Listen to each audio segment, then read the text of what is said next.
నమస్తే అందరికి. ఎందుకో కొన్ని ఛానల్ వాళ్ళు సేఫ్ సైడ్ గా మాట్లాడుతున్నారు, భయపడుతున్నారు. ఎందుకో ఏమో.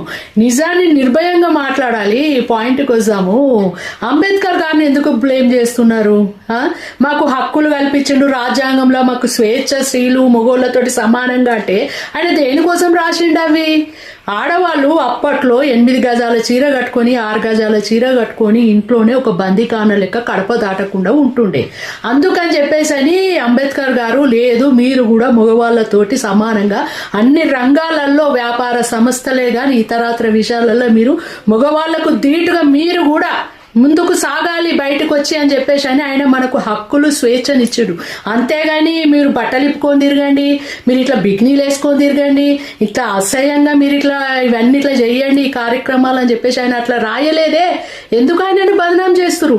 మీరు గనక మనమే ఆడవాళ్ళం గనక ఇంత ఘోరంగా ఎక్స్పోజింగ్ చేస్తారు, స్వేచ్ఛ పేరు మీద మాకు హక్కులు కల్పించరు అని చెప్పి మీరు ఇట్లా చేస్తారని తెలిసేది ఉంటే ఆయన అసలు రాయకనే పోతుండే. నిజం చెప్పాలంటే అనవసరంగా మహానీయుణ్ణి, ఆ మహాత్ముని బ్లేమ్ చేయకండి.